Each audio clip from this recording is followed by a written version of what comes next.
SDF sedang dalam upaya untuk membangun atau bertransformasi menjadi social enterprise.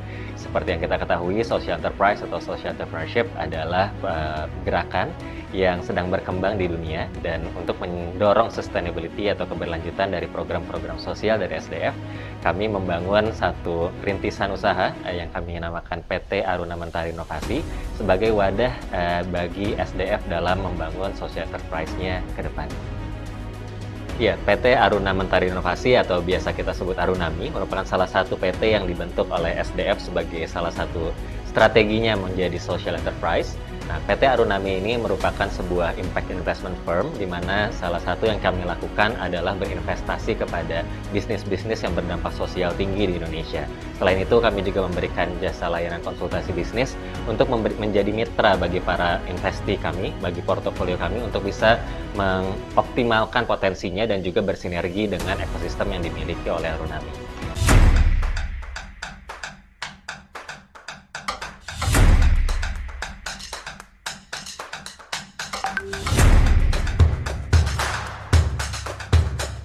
Shiduha Foundation memiliki beberapa program utama atau aspek area utama, yaitu pendidikan, kesehatan, dan pemberdayaan masyarakat.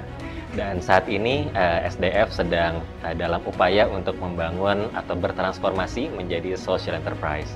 Seperti yang kita ketahui, social enterprise atau social entrepreneurship adalah gerakan yang sedang berkembang di dunia, dan untuk mendorong sustainability atau keberlanjutan dari program-program sosial dari SDF, kami membangun satu rintisan usaha yang kami namakan PT Aruna Mentari Inovasi sebagai wadah bagi SDF dalam membangun social enterprise-nya ke depan. Ya, PT Aruna Mentari Inovasi atau biasa kita sebut Arunami merupakan salah satu PT yang dibentuk oleh SDF sebagai salah satu strateginya menjadi social enterprise. Nah, PT Arunami ini merupakan sebuah impact investment firm di mana salah satu yang kami lakukan adalah berinvestasi kepada bisnis-bisnis yang berdampak sosial tinggi di Indonesia. Selain itu, kami juga memberikan jasa layanan konsultasi bisnis untuk menjadi mitra bagi para investi kami, bagi portofolio kami untuk bisa mengoptimalkan potensinya dan juga bersinergi dengan ekosistem yang dimiliki oleh Arunami.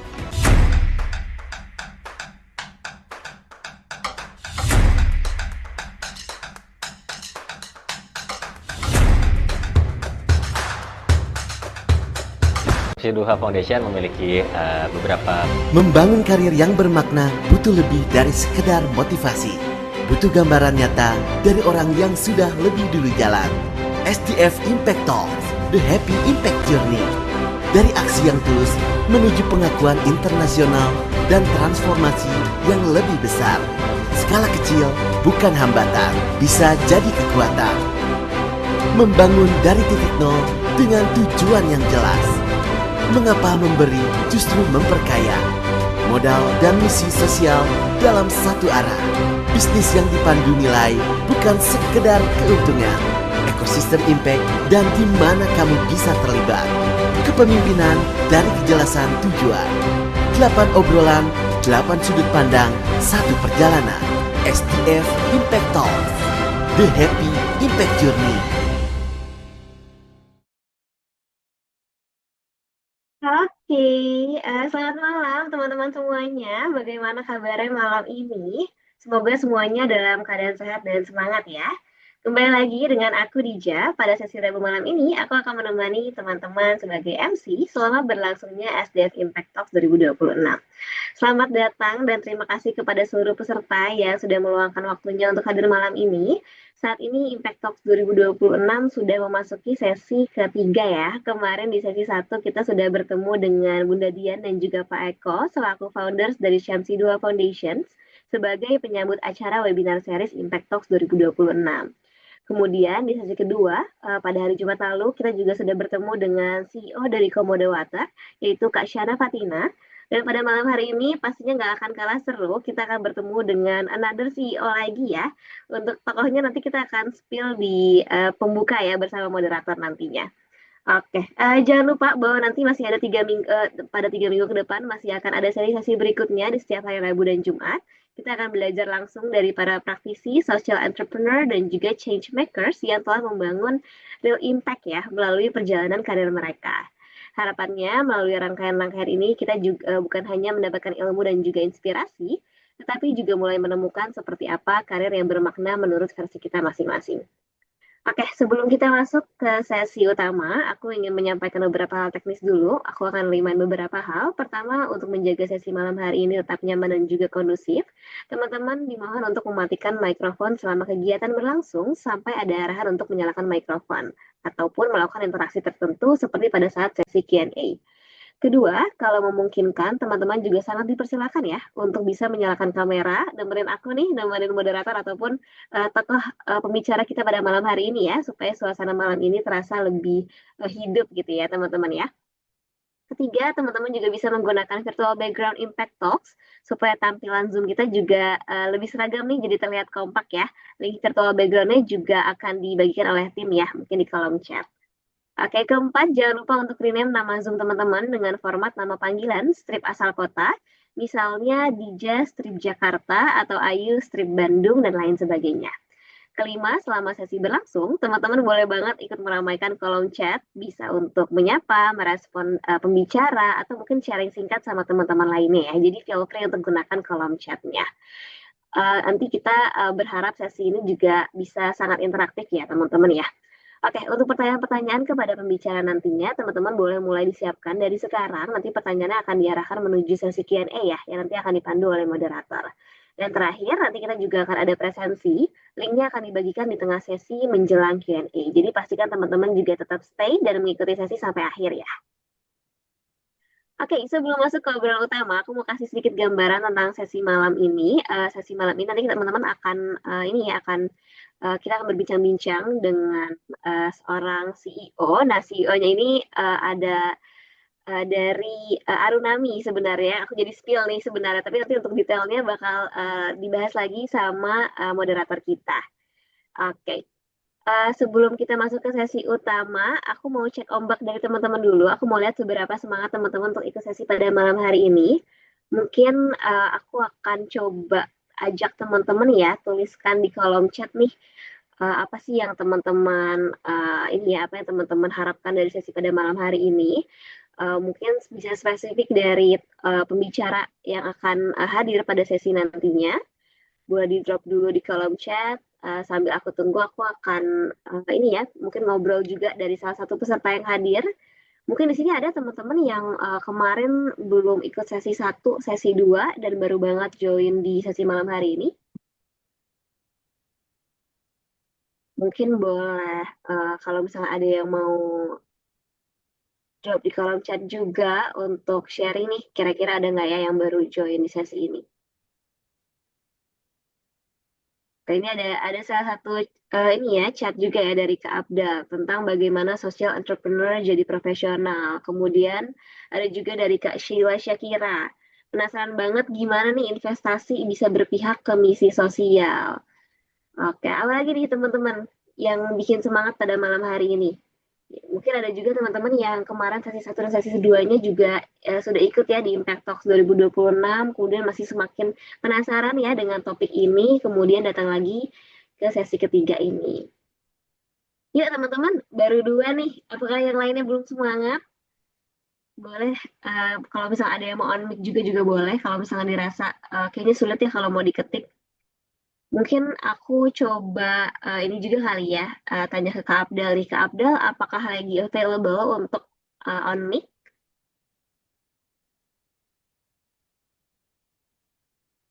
Kalau misalkan available, boleh langsung unmute aja dan mungkin say hello.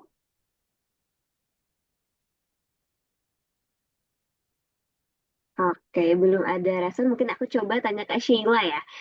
Kak Sheila Syakira, apakah sedang available untuk on mic? Oke, Kak Sheila belum bisa unmic ya. Oke, tapi excited banget dengerin sesi hari ini. Oke, aku senang nih dengan energi Kak Sheila juga. Hopefully teman-teman juga very excited malam hari ini. Karena aku pun juga excited banget untuk dengerin pembicaranya langsung. Nah, ini juga ada ini ya, pesan-pesan dari teman-teman lainnya, dari Kak Cheryl nih, bagaimana bisa mengembangkan ide bisnis hingga berdampak ke masyarakat.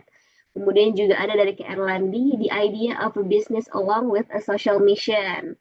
Kemudian, Kak Abdul juga ini ya menjelaskan lagi ya, kalau social entrepreneur saat ini belum bisa jadi sumber penghasilan ekonomi.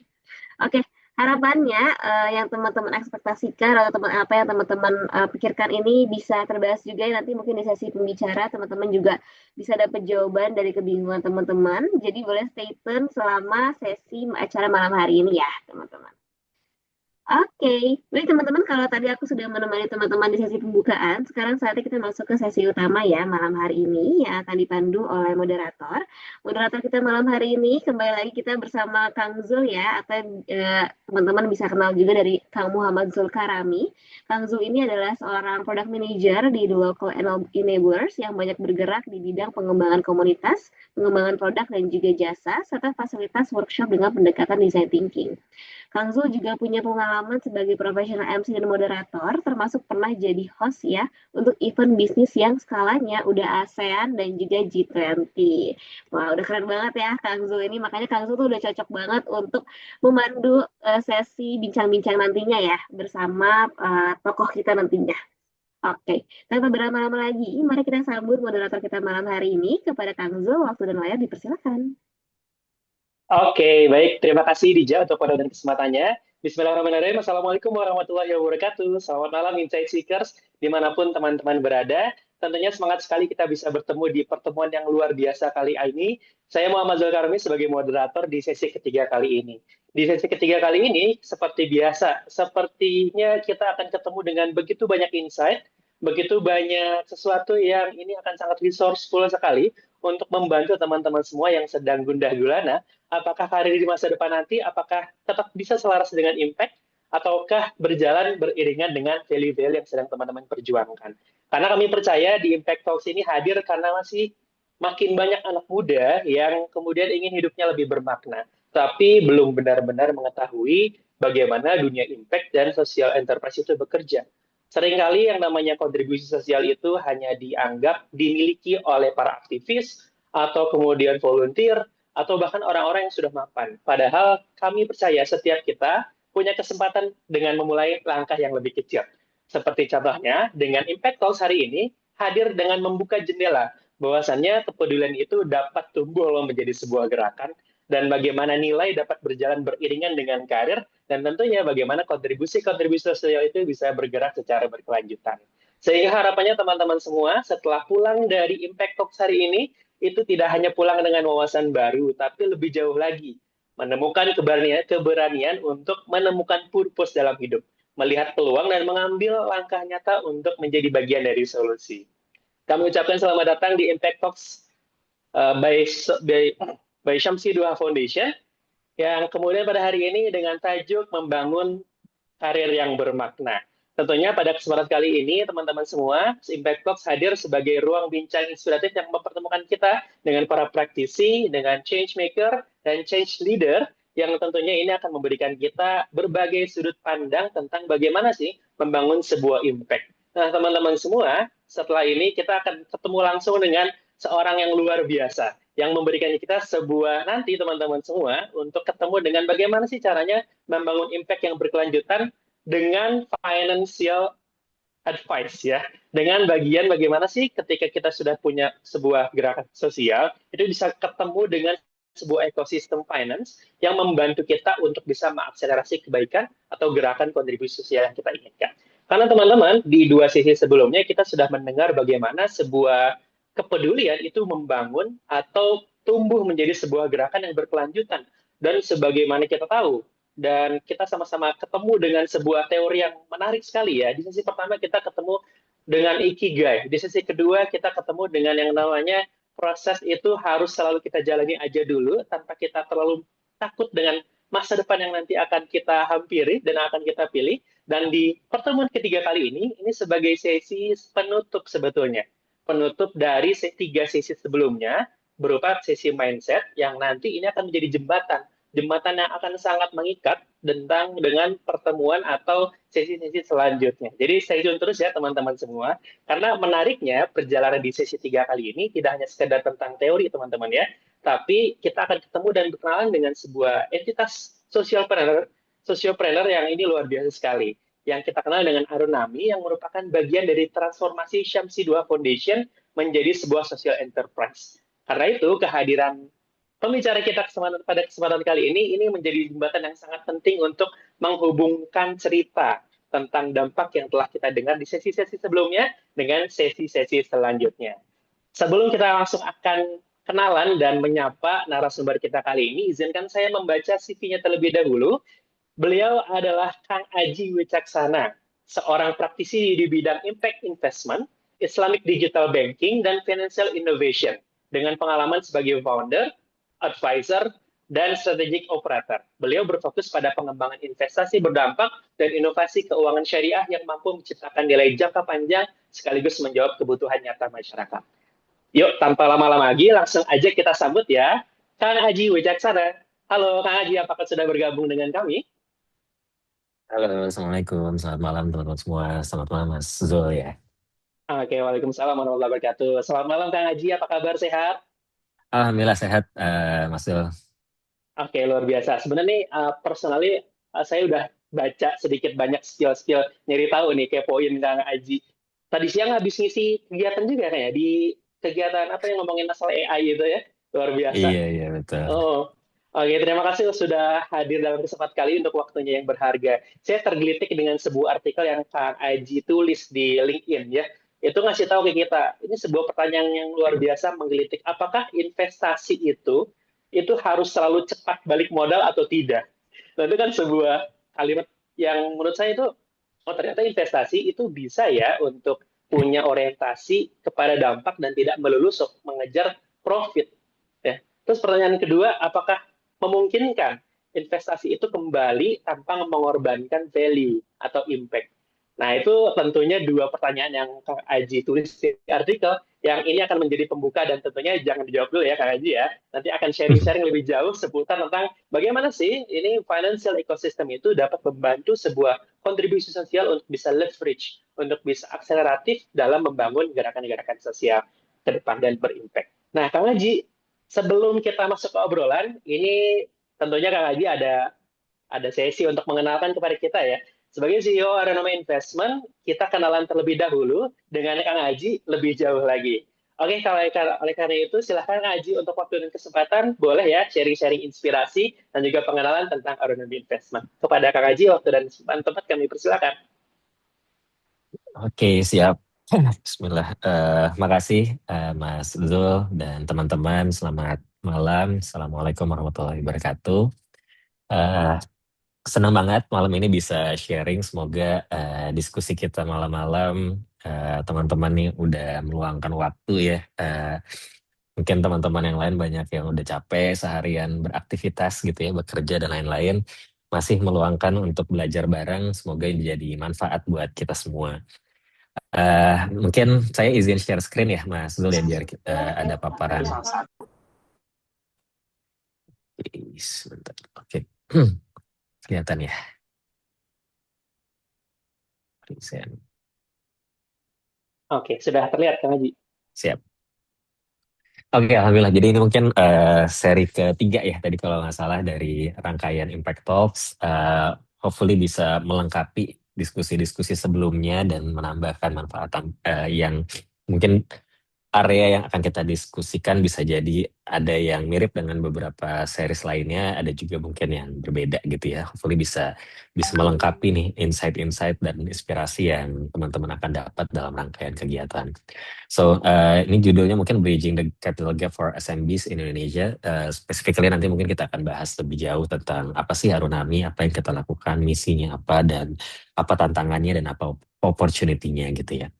Nah, tapi sebelum itu mungkin sedikit memperkenalkan diri kembali. Jadi nama saya Aji Wicaksana, biasa dipanggil Aji. Saat ini sebagai co-founder dan juga CEO di Arunami Partner. So, fun fact-nya adalah Arunami Partner atau PT Aruna Mentari Inovasi adalah perusahaan yang dimiliki oleh Syamsiddin Foundation sebagai organizer dari program Impact Talks ini. So, long story short-nya adalah SDF try to transform ke social enterprise, meaning dari foundation yang secara umum majority of operational budgetnya itu dari donasi, itu pengennya shifting sedikit-sedikit ke social enterprise di mana memilih yayasan atau organisasi sosial ini memiliki caranya untuk bisa sustainable dengan cara apa? Dengan cara memiliki unit usaha gitu ya. Nah, unit usaha yang salah satu yang dimiliki oleh SDF itu adalah Arunami. Jadi Arunami ini bisa dibilang 100% dimiliki oleh SDF. So, setiap rupiah yang menjadi keuntungan bagi perusahaan itu akan goes to foundation, which ya foundation itself adalah sebagai sebuah social organization gitu ya. Jadi dia akan kembali kepada masyarakat, kembali kepada kegiatan sosial.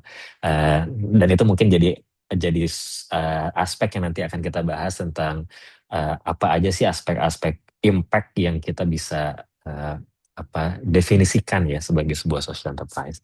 So itu mungkin my first role. Di luar Arunami, saya juga punya beberapa aktivitas personal investment, advisory. One of the project juga ada sebagai komisaris di perusahaan IT namanya iExcel. Sebelumnya saya sempat banyak bergerak di bidang fintech. So mungkin pengalaman pribadi itu mostly intersection antara finance dan teknologi. Aktivitas saya mungkin almost 10 years gitu. Jadi kayak mungkin itu area yang saya cukup banyak dalami dan hopefully juga bisa impactful. Kalau dari background pendidikan, saya satunya di teknik industri, lalu kemudian melanjutkan S2 di jurusan social entrepreneurship di Southern California di USA. Alhamdulillah dapat kesempatan untuk belajar di sana terkait dengan social entrepreneurship, karena social entrepreneurship atau social enterprise ya bisa, we have to admit bahwa mungkin di Eropa atau di US ekosistemnya relatively lebih solid gitu ya, atau lebih mature. So we have to learn and hopefully bisa develop this strong ecosystem juga di Indonesia. So itu mungkin sedikit latar belakang. Flow diskusi kita mungkin nanti feel free untuk potong di tengah gitu ya, untuk kalau misalnya ada pertanyaan. Saya akan sharing tentang apa itu Arunami, and then we can have a more discussion gitu ya. Dan diskusinya nggak harus tentang Arunaminya, tapi in general mungkin ini lebih kayak trigger untuk mendiskusikan tentang impact investment in general gitu ya, as a topic. So, Arunami sendiri kita udah sekitar 2 tahun berjalan, baru 2 tahun. Alhamdulillah pertumbuhan dan perjalanannya sangat baik. Ekosistem lalu kemudian juga keberterimaan dari stakeholders, clients, partners itu ternyata sangat baik juga menangkap dari apa yang sedang ingin kita lakukan. Dan since the beginning, sekali lagi tadi Arunami itu adalah inisiatif social enterprise dari sebuah yayasan Syamsi Duha yang jadi organizer dari Impact Talks. Dan kita expect bahwa Arunami can be a profitable company dan profitnya itu will go back to the society through foundations gitu. So mungkin di titik itu saya ingin share bahwa impact investment atau social enterprise atau social innovation itu bukan, saya meyakini bahwa dia bukan hitam putih, bukan 01, tapi it's a spectrum gitu. Jadi ada yang very high impact, ada yang mid impact, ada yang probably low impact. Even let's say kayak commercial business in beauty for example gitu. Kayak apakah mereka nggak punya impact? It's quite doubtful juga ya. Maksudnya bisa di-argue gitu bahwa at least mereka bisa memperkerjakan banyak orang gitu ya. Mereka bisa berputar roda ekonominya dengan bisnisnya gitu. Even though misalnya produknya sendiri sebenarnya not necessarily have a high impact gitu ya. Apakah high impact itu selalu hanya bicara tentang misalnya edukasi gitu ya, atau tentang kesehatan, atau tentang lingkungan? Not necessarily gitu. So itu mungkin dari sisi bisnis modelnya. Tapi at the same time kita juga bisa melihat bahwa end beneficiary dari sebuah usaha atau sebuah bisnis itu juga bisa menjadi spectrum of impact. Tadi yang sempat saya sampaikan di awal, Arunami misalnya saat bicara bisnis modelnya itu mungkin satu area, tapi saat kita bicara end beneficiary atau mungkin istilahnya pemilik yang akan mendapatkan keuntungan gitu ya dari semua perputaran bisnis model ini, itu juga menjadi bagian dari impact. Artinya saat pemiliknya itu adalah sebuah yayasan yang which is dia juga punya program-program sosial, maka every penny atau every rupiah gitu ya yang generated by the business itu akan menjadi keuntungan juga gitu. So itu juga menjadi satu aspek yang perlu kita lihat sebagai sebuah spektrum gitu ya. Mungkin bisnis modelnya biasa tapi ternyata orangnya atau pemiliknya atau shareholdersnya itu sangat berjiwa sosial, bahkan lembaga sosial gitu ya. Itu juga akan impactful gitu. Mungkin saya misalnya atau misalnya Mas Zul nih punya restoran gitu ada 10 gitu kan. Ya restorannya mungkin Amin, orang amin. mikir amin gitu ya.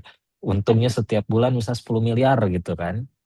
Ya mungkin dalam konteks ini orang mungkin akan melihat ya restoran gitu kan kayak it's not a high impact business, tapi begitu ternyata Mas Sul dapat dana 10 miliar atau 1 miliar per bulan gitu ya keuntungannya, terus kemudian 70% goes to charity, ya it's very impactful anyway gitu dari keuntungan itu sendiri gitu ya. So mungkin kita perlu perluas by definition untuk benar-benar melihat bahwa impact is not only about the business model. Eventually it's also about the end beneficiary atau kayak where the money goes gitu. Jadi kayak once dia dapat uang, kalau misalnya dia ini dia bisnisnya tentang pengelolaan sampah nih very impactful, mungkin udah ngomong di sana sini, tapi begitu dapat keuntungan mungkin lebih kayak untuk pribadinya ya mungkin juga di bisnisnya itu high impact, tapi untuk where the money goes is probably also belum tentu lebih impactful daripada yang lain. So we are not trying to judge, tapi mungkin dalam konteks ini lebih kepada kita membuka bagaimana aspek impact itu juga perlu dilihat dari sisi end beneficiary. So since the beginning kita melihat bahwa Arunami as a social enterprise dari SDF itu end beneficiary-nya clear. Jadi kayak tadi Arunami harus untung gitu. Biar apa? Agar keuntungannya bisa membantu program-program sosial yang dimiliki oleh SMC2 Foundations. So, bagaimana agar keuntungan yang diperoleh itu juga dihasilkan dari bisnis yang memberikan impact yang tinggi gitu ya. So, thesis dari Arunami adalah bagaimana kita bisa menjadi pelengkap ekosistem untuk membantu para entrepreneur, impact entrepreneur, social entrepreneur itu bisa bertumbuh dan berkembang. Salah satunya dengan pembiayaan atau permodalan. Karena kita melihat bahwa di market atau di Indonesia itu sangat banyak pengusaha-pengusaha yang memiliki jiwa sosial tinggi, memiliki integritas yang sangat baik gitu ya. Dan bisa kita push atau kita dorong untuk bisa berkembang lebih lanjut lagi. So kita melihat bahwa there is a gap in financial atau capital untuk this good and impactful businesses. And saat kita bilang bisnis, maka kita akan selalu bicara tentang sustainability. Dia harus profit, have enough profit untuk membuat dirinya not only survive, tapi untuk bisa growth. Karena dengan growth yang baik, maka dia akan lebih memiliki impact lebih besar lagi.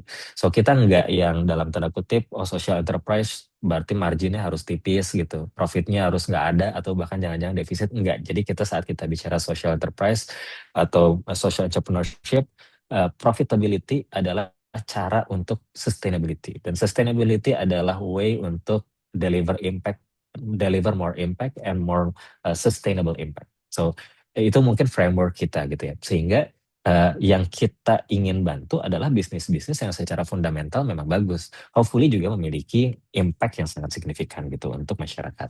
So it has to be profitable, terus kemudian yang di situ ada hyper-nya dicoret gitu ya. So kita nggak nyari yang udah hyper growth bisa 100 kali lipat dalam waktu 2 tahun, 3 tahun, enggak. It has to be sustainable growth. Jadi kayak pertumbuhannya agresif tapi tetap sehat gitu. Jadi nggak yang burning money dan lain sebagainya. It has to be very fundamentally good.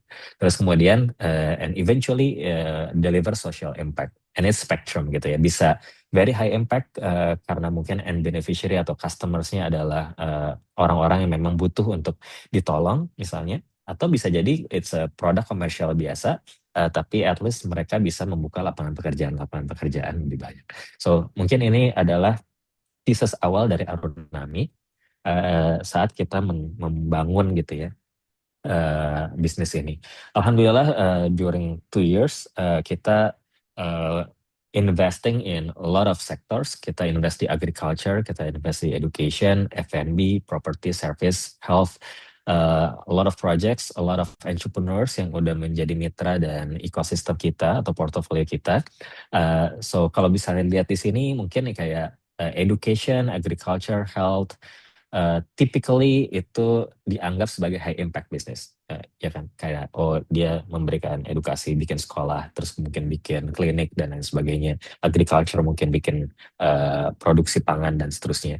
That's probably sektor yang seringkali dianggap sebagai high impact. Tapi we also invest in property, F&B yang most likely mungkin kayak it's a common business model, tapi kita juga melihat bahwa as long as the business is responsible, terus kemudian pengusahanya atau ownernya juga punya jiwa sosial yang tinggi, integritas yang baik, maka bisnis ini akan memutar roda ekonomi dan memberikan kebermanfaatan buat banyak orang. So service, F&B, property also kita invest di situ. Ini beberapa brand yang kita invest, macam-macam banget, ada yang service, logistik, F&B, klinik, pangan, even IT juga kita invest. We invest in multiple thesis, ada yang investmentnya jangka panjang, ada yang investmentnya jangka pendek. Dan mungkin dalam konteks ini kita memang menjaga agar semua investasi kita sesuai dengan rambu-rambu atau prinsip-prinsip syariah gitu ya, karena memang by value kita tidak mengklaim bahwa we are a syariah investment, tapi basically in internal business process we always kayak menjaga lah agar semuanya sesuai dengan prinsip-prinsip yang kita yakini, yaitu prinsip-prinsip syariah. Nah, so apa yang kita benar-benar inginkan tadi dalam konteks fill in financial gap itu pada akhirnya adalah menjadi partner dan enabler dari social entrepreneur di Indonesia. So mungkin di kesempatan-kesempatan sesi lainnya teman-teman ketemu sama Mbak Shana, ketemu sama Mas Fikra gitu ya, ketemu sama Mas Dima, dan teman-teman yang luar biasa as an entrepreneur. Myself also an entrepreneur, tapi probably kayak justru yang kita lakukan di Arunami adalah to help them gitu, to help other entrepreneurs untuk benar-benar bisa grow even bigger gitu.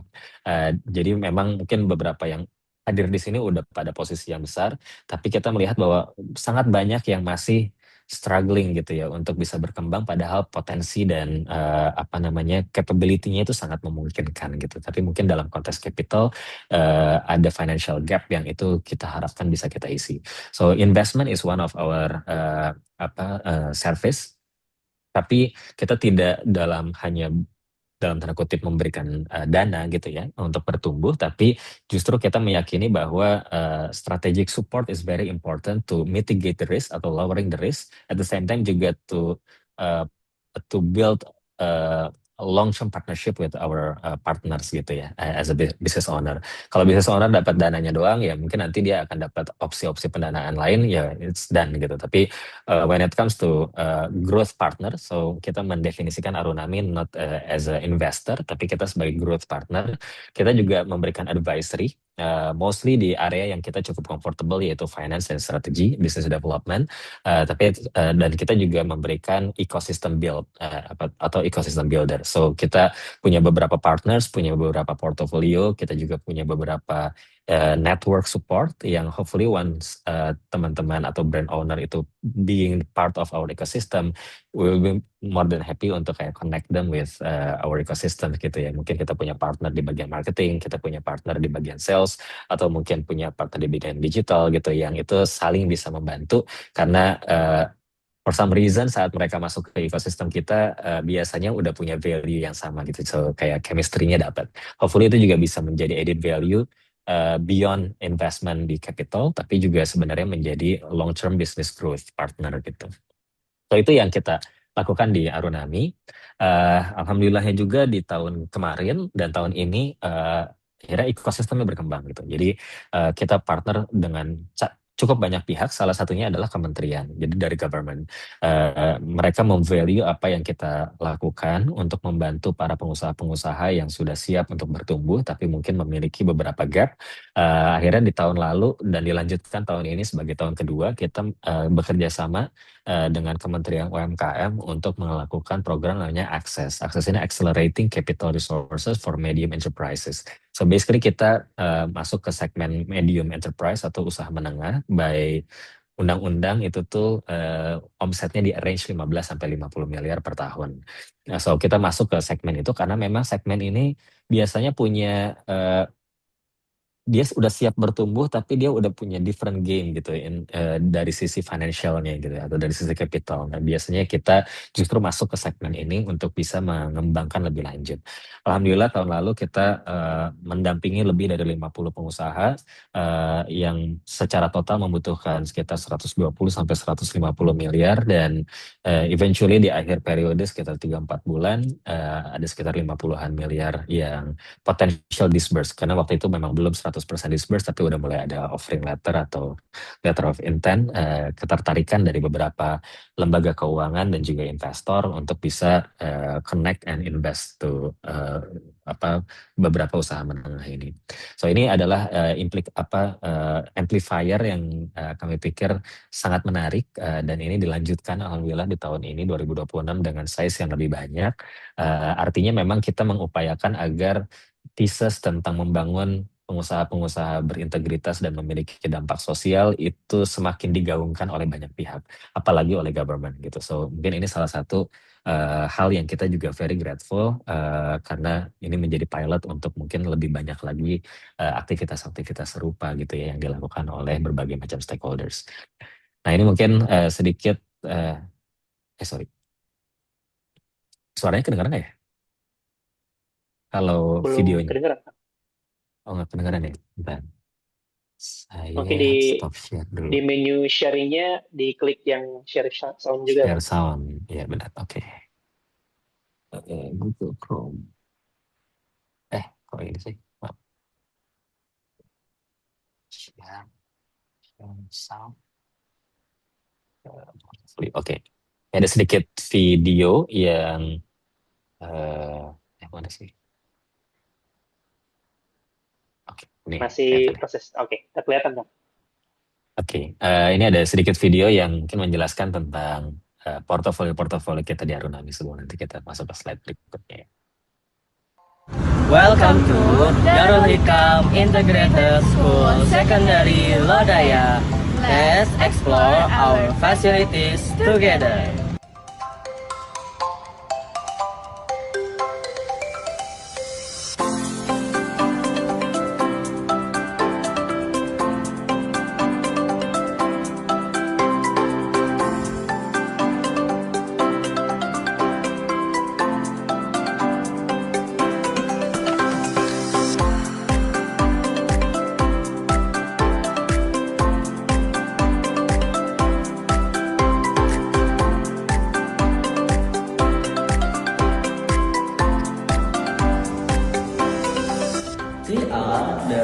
Lower classroom designed to create a pleasant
Pemuda resmi dibuka.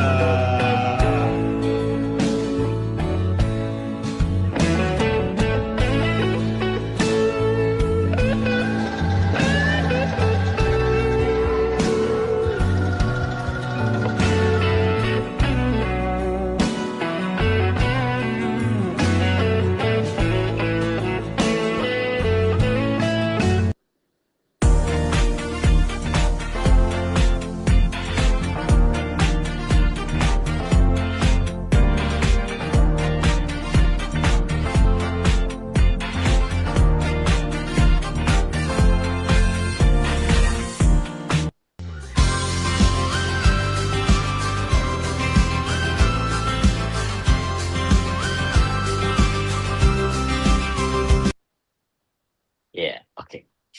Kira-kira itu beberapa portofolio kita biar agak lebih kebayang gitu ya. Apa sih maksudnya tadi properti, terus ada F&B, ada agriculture gitu ya, ada even education, kita juga invest in school atau sekolah.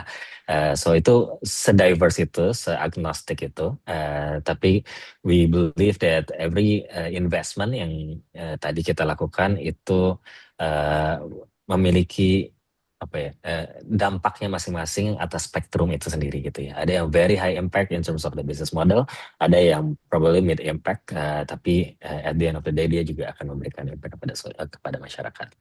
So ini mungkin tadi kita one of our portfolio itu adalah Nurul Hikam Integrated School, ini sekolah SMP SMA di Bandung. Lalu kemudian kita juga ada Greenhouse Agriculture di Megamendung Puncak. Terus kemudian kita juga project residential property di daerah Kabupaten Bandung, Kabupaten Bandung Barat ya, di Padalarang.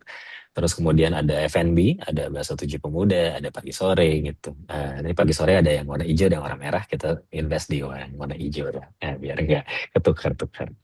Nah, jadi itu beberapa portofolio kita di investment di portofolio kita dan yes, dari waktu ke waktu pertumbuhan brand terus kemudian juga investment kita alhamdulillah bertumbuh dan ekosistem kita semakin luas gitu. So pertanyaan terakhirnya sebenarnya kayak kriterianya apa gitu ya untuk kita invest di sebuah perusahaan atau kita menjadikan mereka sebagai portofolio kita di Arunami. Yang pertama adalah kesiapan untuk bertumbuh. Kalau kita bicara investment, pasti ada resikonya, apalagi kita bicara syariah, ada bagi hasil, ada bagi rugi gitu ya, ada bagi untung, ada bagi rugi. Maka thesis dan proses investasi itu menjadi hal yang sangat kritikal gitu. Dan kita punya set of methodology yang intinya memang lebih banyak berfokus kepada perusahaan-perusahaan yang relatif sudah mature, tapi belum terlalu masuk ke growth phase lah. Jadi dia baru mau akan masuk ke growth phase dan itu yang kita cari gitu. Karena kami merasa bahwa Arunami memang didesain untuk membantu perusahaan-perusahaan yang tadi mungkin skalanya usaha menengah.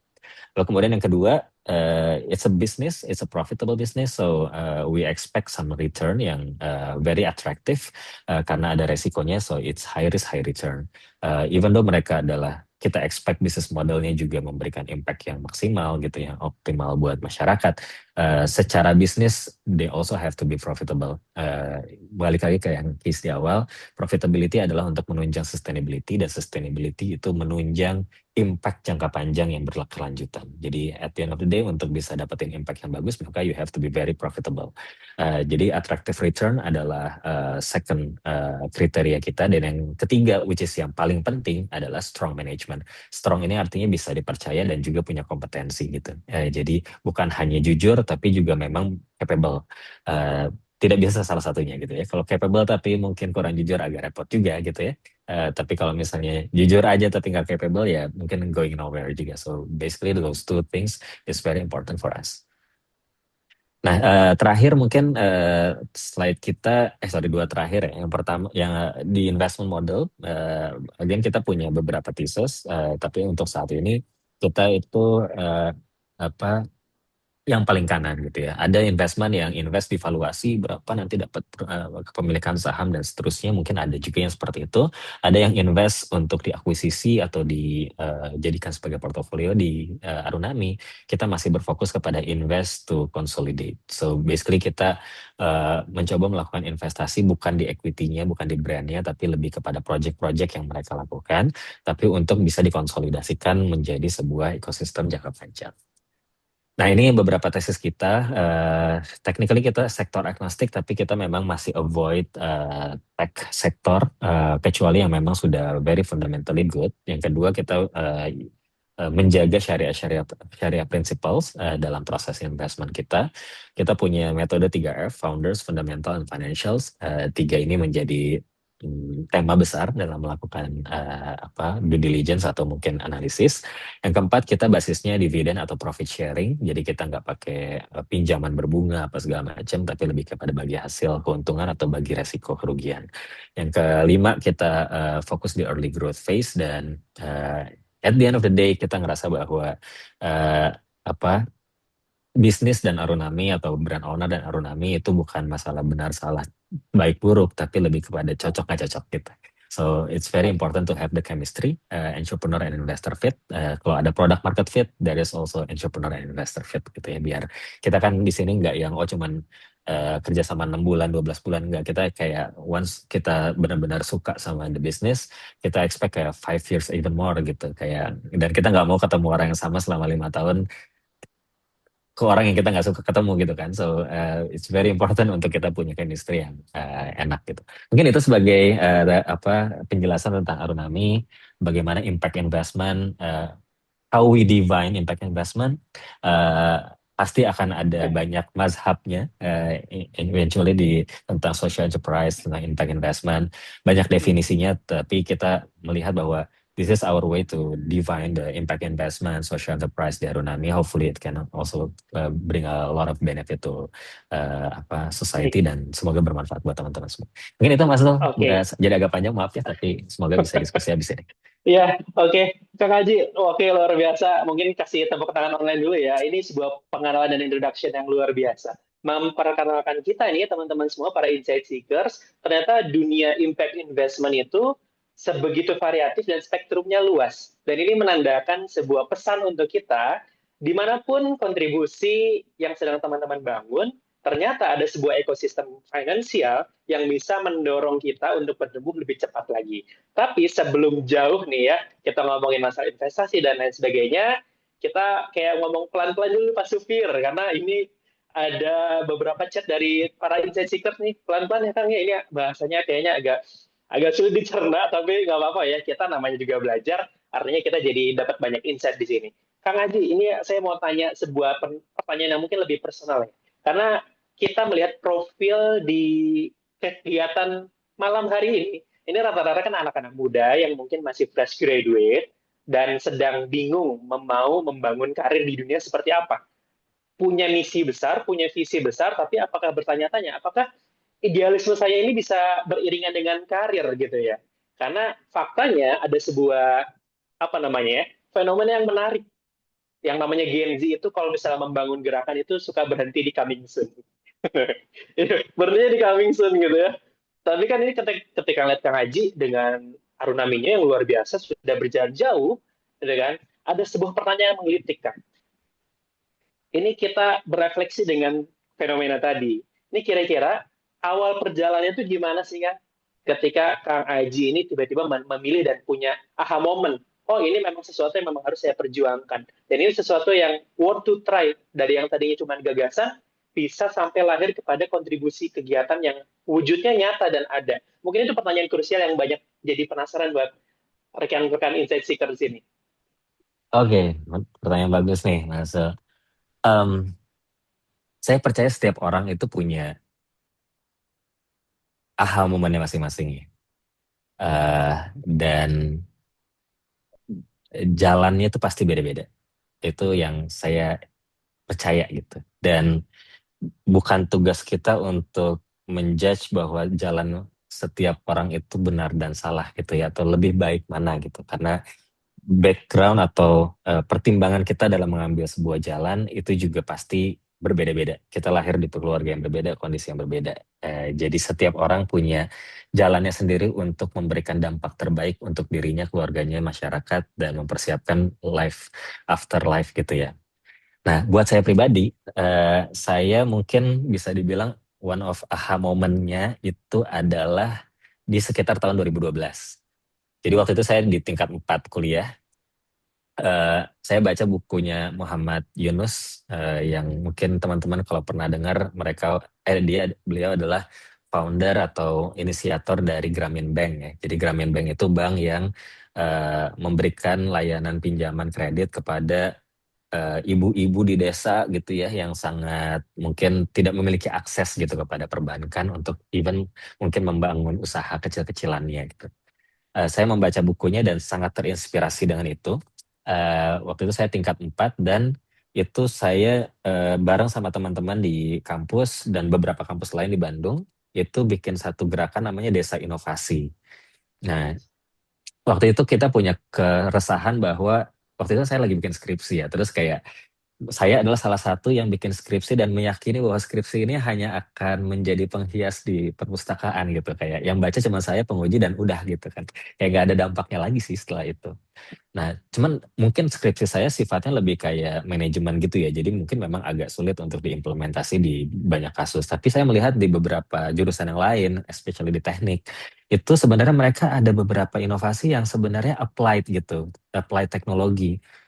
Nah, itu benar ya, buku social business. Nah, jadi apply teknologi itu waktu itu salah satu saya ingat banget adalah dari Universitas Brawijaya itu bikin satu bukan penemuan sih, mungkin bikin riset gitu ya, yang membantu bikin mesin pasteurisasi yang murah untuk para petani atau peternak sapi, susu sapi perah di desa-desa gitu kan. Jadi instead of kayak harus bikin pabrik gitu, mereka cuma bisa bisa bikin olahan rumahan, jadi bisa bikin pasteurisasi gitu ya, bikin yogurt dan segala macam. Singkat cerita, waktu itu kita bikin satu program desa inovasi untuk mengimplementasikan teknologi tepat guna yang ada di kampus-kampus yang diinisiasi oleh mahasiswa-mahasiswa yang sangat baik untuk benar-benar terimplementasi di masyarakat gitu kan. Alhamdulillah itu kita upayakan dapat funding dan segala macam, dapat sponsor dari salah satu bank BUMN besar waktu itu. Dan itu buat kami sebagai mahasiswa adalah sebuah hal yang sangat tidak kita expect gitu ya, karena nilainya sangat besar pada saat itu gitu ya buat kami. Nah, jadi begitu kita implementasikan desa inovasi ini yang tadinya satu, jadi beberapa belas lah dalam beberapa waktu. Nah, jadi itu buat saya menjadi satu aha moment tersendiri, meyakini bahwa ternyata membuat sesuatu yang berdampak sosial tidak harus volunteer, itu yang pertama. Ya, tidak harus menjadi volunteer atau sukarelawan. Bahkan mungkin bisa dibilang bahwa ini bisa jadi mata pencarian gitu. Memang kalau kita bicara apakah mata pencahariannya itu bisa bikin kita menjadi orang terkaya 10 orang terkaya di Indonesia, ya belum tentu sih gitu ya. Karena kalau dilihat kayak 10 orang terkaya teh bisnisnya lebih banyak tambang ya gitu. Jadi kayak nggak segitunya gitu. Cuman apakah itu membuat kita hidupnya susah? Nggak juga gitu.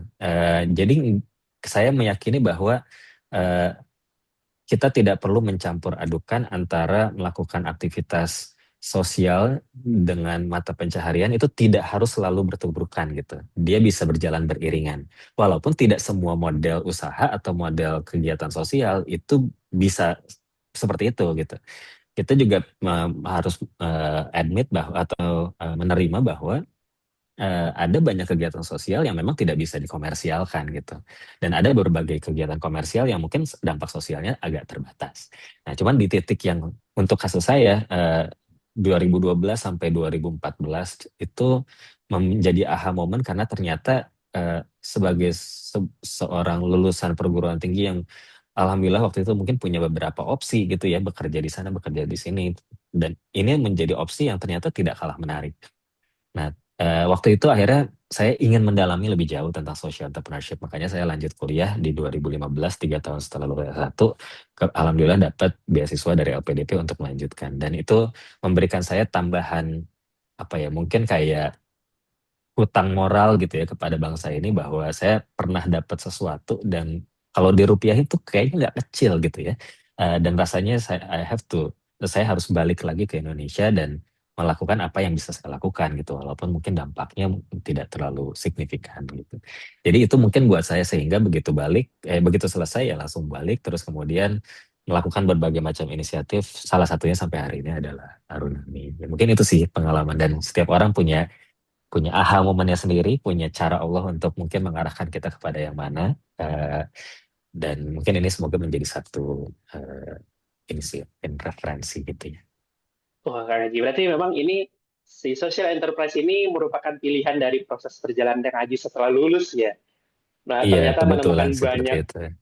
ya, menemukan banyak sisi, apakah nanti lanjut S2 atau tidak, ternyata dalam proses perjalanannya itu menjadi aha moment. Jadi buat teman-teman semua nih yang lagi berproses atau mungkin lagi bingung, nah kita dapat insight dari Kang Haji, bahwa ternyata memang proses perjalanan itu perlu dilalui, dicari tahu, dan dilihat flashback kembali, apakah ada banyak mungkin momen-momen yang sudah kita lewati, yang tentu itu ternyata menjadi inspirasi untuk kita melakukan sesuatu.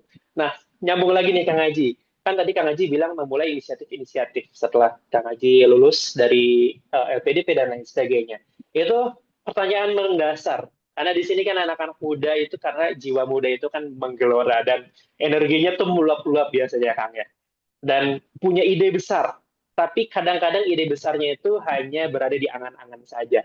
Mungkin boleh nggak kasih tips buat kita Kang Haji? Gimana sih caranya membuat si gagasan itu menjadi si niat baik itu ya, niat baik inisiatif itu berwujud tereksekusi dengan baik. Apa sih tips langkah krusialnya menurut Kang Haji? Oke, ini pertanyaan berat sih. Eh, dalam keberjalanan saya menjalani entrepreneurship gitu ya, mungkin dari 2010 gitu ya, berarti udah hampir 16 tahun, 16-17 tahun. Saya tuh merasa bahwa bisnis itu kalau berhasil tuh bukan kita yang jago sih. Memang Allah kasih jalannya aja gitu. Dari rezeki yang kita mungkin tidak duga-duga gitu ya. Jadi saya semakin kesini semakin meyakini bahwa kalau kita ngerjainnya A, harapannya jadi B, itu kadang-kadang ngerjainnya A dapatnya dari Z gitu. Kayak nggak nyambung gitu loh sebenarnya. Kadang-kadang kita menganggap bahwa oh ya itu memang bagi usaha kita gitu kan, hasil dari effort kita. Tapi makin kesini saya makin meyakini bahwa ya memang cara yang kita harus lakukan adalah mengusahakan A, B, C, D gitu. Tapi Allah aja yang nanti kasihnya dari mana gitu. Nah jadi tapi kalau misalnya eh, menjawab pertanyaan tadi, eh, mungkin buat case saya dan bisa jadi juga pertimbangan buat teman-teman semua.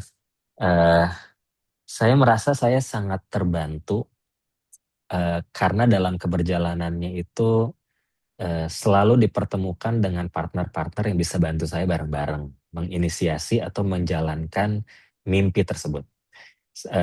Kalau saya track back lagi dari awal banget gitu ya, inisiatif-inisiatif itu pasti ada, nggak sendiri gitu. Jadi pasti ada satu dua orang yang memang ibaratnya share the same visions, berbagi keinginan, berbagi mimpi gitu ya. Dan menjalankan itu bareng-bareng bukan sebagai karyawan dan atasan gitu, tapi emang sebagai partner. Dan rasanya itu benar-benar membantu karena lebih banyak susahnya sih daripada gampangnya ya ngebangun sebuah inisiatif, apalagi mimpinya besar gitu. Jadi kitanya juga pasti ada ups and downs-nya gitu. Ada naik turunnya semangat ya, keyakinan itu pasti ada naik turunnya. Dan kebayang banget kalau misalnya saya sendiri kayaknya udah quit dari lama gitu, udah keluar dari lama.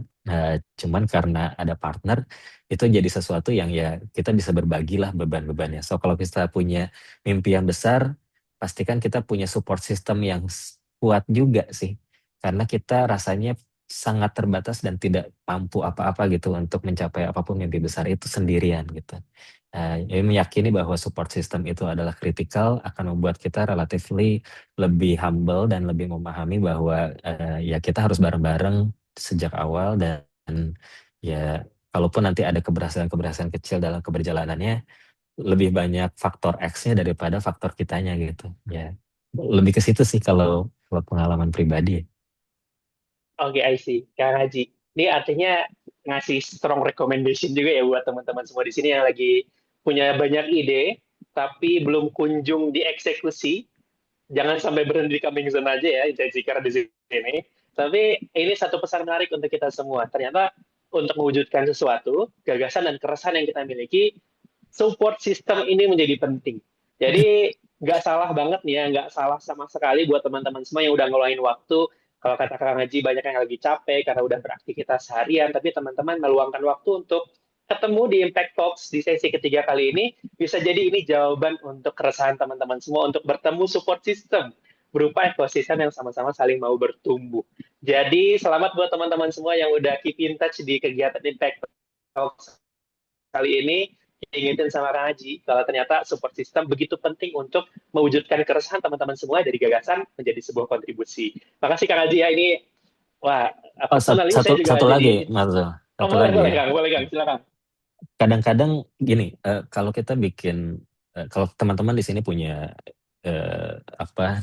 niatan atau semangat untuk membuat sebuah impact bisnis gitu ya. satu internally kita pasti ada ups and downs-nya gitu, ada susahnya, ada ya kadang berhasilnya gitu kan, naik turun. Tapi juga yang tidak kalah berat itu adalah external pressure.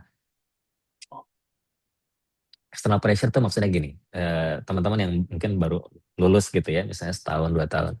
Nah itu biasanya setahun 2 tahun nih kita lagi happy-happynya nih ngerjain inisiatif-inisiatif kita gitu kan. Nggak usah gajian gede-gede nggak apa-apa, yang penting kita jalan gitu kan.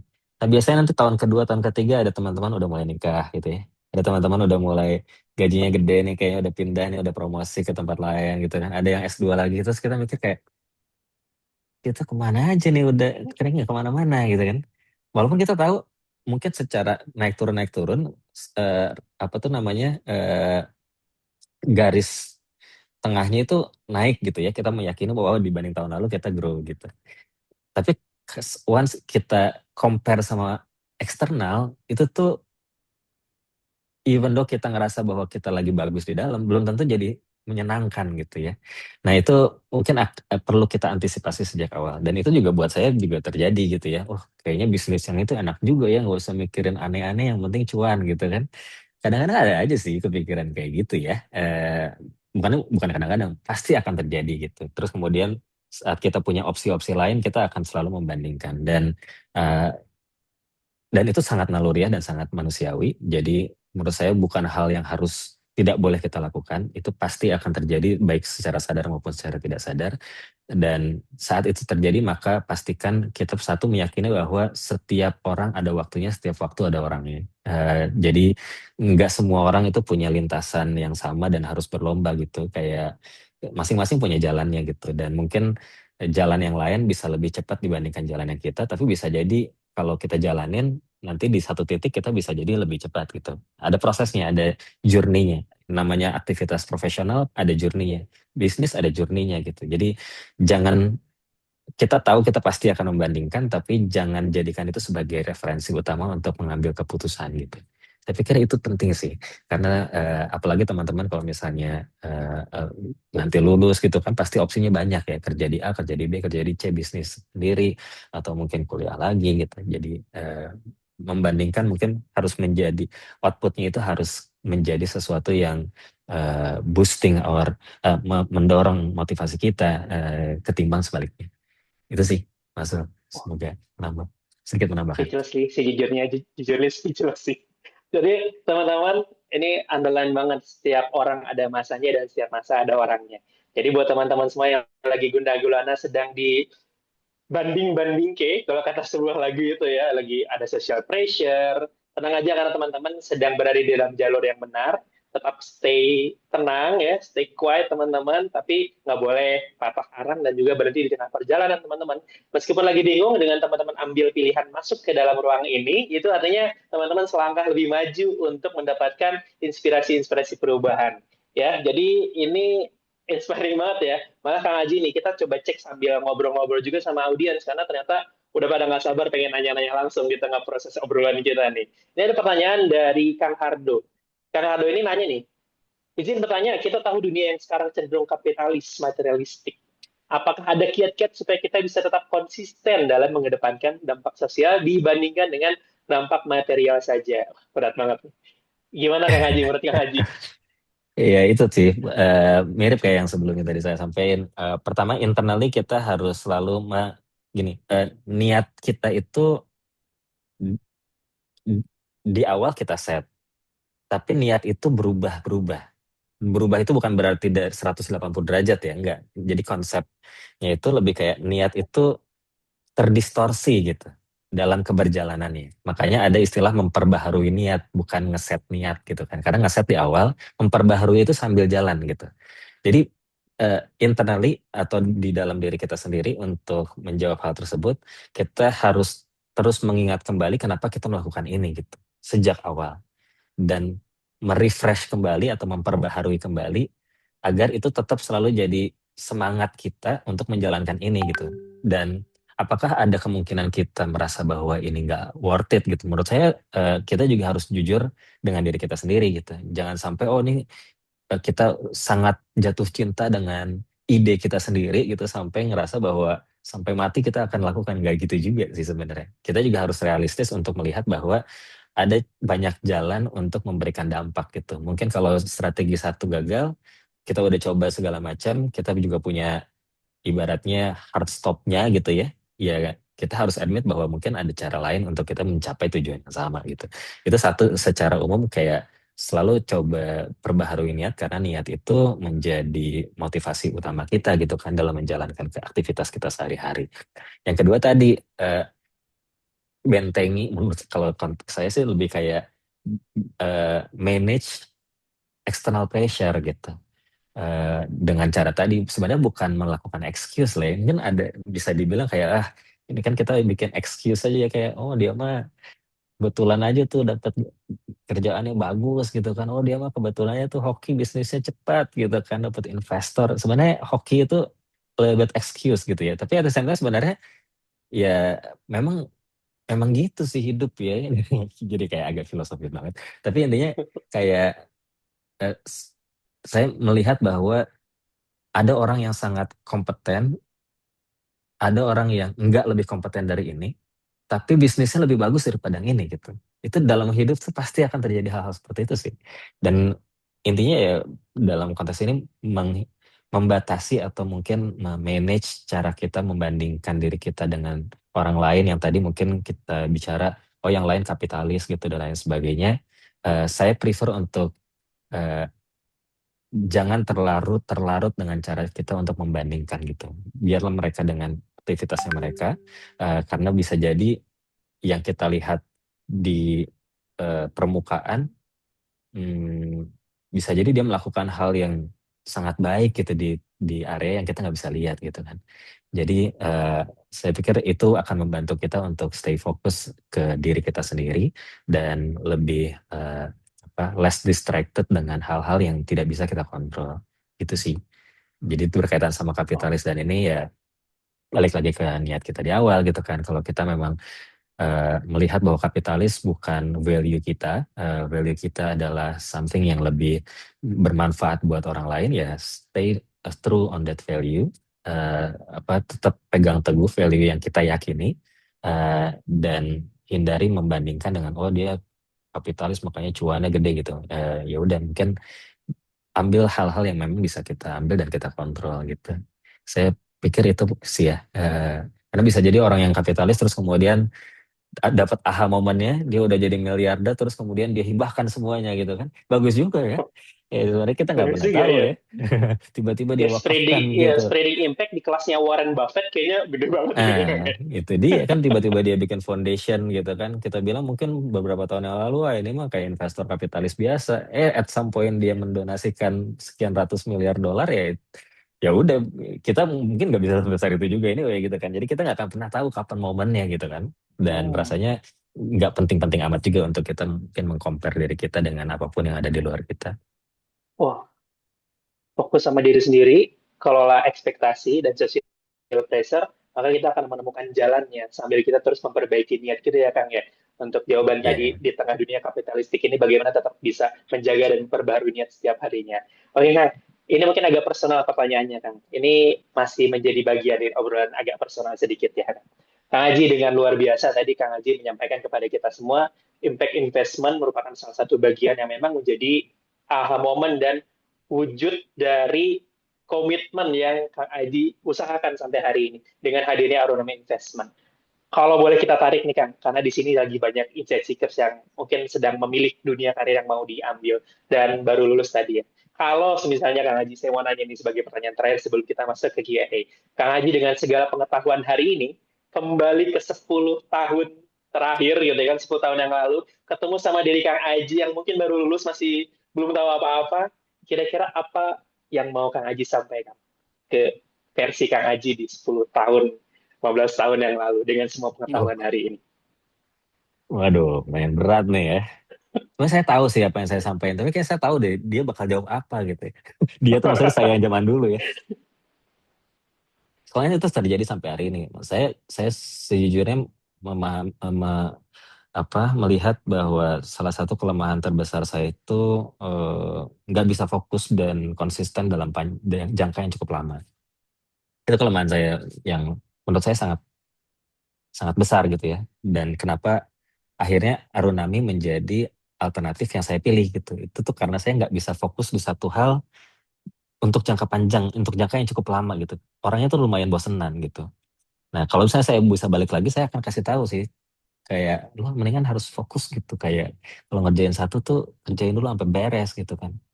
Tapi kayaknya nggak bisa sih, karena mungkin emang udah nature-nya gitu. Jadi eh, eh, mungkin tidak bermaksud tidak berandai-andai, tapi setiap ini kan ada hikmahnya gitu ya, semua proses ini ada hikmahnya gitu, dan sampai titik ini pun mungkin pembelajaran-pembelajaran yang memang membutuhkan waktu, dan ya kalau misalnya harus balik lagi mungkin itu hal yang ingin saya sampaikan, dan bisa jadi itu meminimalisir eh, apa ya, mungkin mempercepat beberapa proses yang dilakukan gitu ya, sehingga bisa lebih efektif. Anyway, bingung juga sih, tapi kayaknya itu deh yang kepikiran.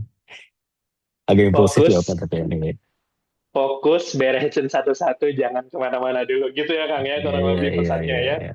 Iya, Oke, jadi buat benar-benar. teman-teman semua nih, kita dapat POV yang sangat inspiring dari seorang impact leaders. Kalau misalnya ternyata ngasih tahu diri sendiri versi mungkin yang sekarang lagi kita berada di posisi itu, ada satu pesan menarik. Tetap fokus aja sama apa yang lagi kita kerjain. Stay fokus dan jangan banding-bandingin sama orang lain.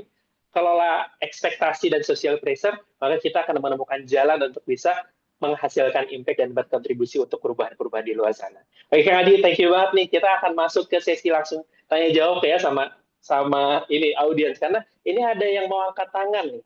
Saya persilahkan karena angkat tangan untuk Kak Azka Alia. Kak Azka Alia, boleh, apakah sudah bisa bergabung? Bisa open mic? Halo Kak. Oke, boleh silakan Kak Azka. Dari Malang nih ya, Um, wah jauh-jauh nih, luar biasa. um, Pertanyaannya monggo. oke, makasih Kak Zulin, makasih Kak Aji untuk presentasinya. Jadi cukup menarik banget buat aku. Kenalin aku Aska Alia dari Malang, tapi aku sebenarnya satu alma mater sama Kak Aji. Tapi baru Oke, lulus kuliah.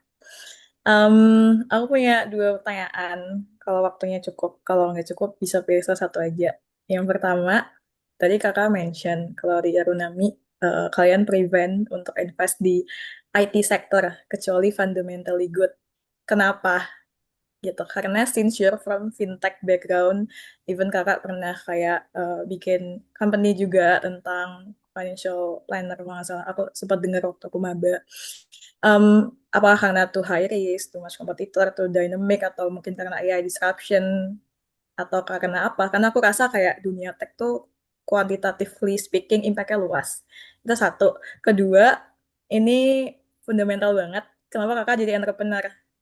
Since aku merasa um, kuliah di kampus kakak itu punya banyak privilege akses, punya option gitu yang gak menyisakan opsi entrepreneur doang gitu. Apa yang bikin decision itu worth the risk gitu. Apalagi itu mengorbankan stability kan, yang mana barusan kakak bilang kalau kakak sweet fokus dan konsisten gitu. Padahal jadi entrepreneur kan banyak oke, banget tanggung jawabnya ke orang lain dan lain-lain gitu. Dan harus siap. menyeimbangkan Oke, idealistis dan realistis. Itu aja. Makasih. baik Kak Azka. Oke, dia dapat ya. Pertanyaan kurang lebih, yang satu kenapa fintech di prevent sedikit, itu alasannya apa? Yang kedua, eh, apakah menjadi entrepreneur itu worth to take the risk ya gitu ya. Mungkin Kang Haji boleh langsung dijawab ke pertanyaan dari Kak Azka. Terima kasih untuk waktu dan kesempatan ya Kang Azka. Thank you Aska ya, dari Malang. Tadi pertanyaan pertama terkait dengan eh, tech ya, tech sektor. Jadi benar banget, saya 2018 sampai 2022 jadi founder di salah satu fintech, dapat beberapa investment juga, beberapa round dari beberapa venture capital. Kenapa sekarang kita avoid gitu ya, tech industry gitu? Karena saya pernah di sisi itu, karena saya pernah mengalami itu gitu ya. Intinya sih lebih kayak gitu sih. Saya eh, di titik itu di 2018 sampai 2020, eh, ada kondisi di mana bisnis nggak profit itu bagus gitu ya, untuk tech sektor, karena yang penting growth-nya. Dan saya adalah bagian dari itu pada saat itu. Eh, dan itu berakhir di 2022.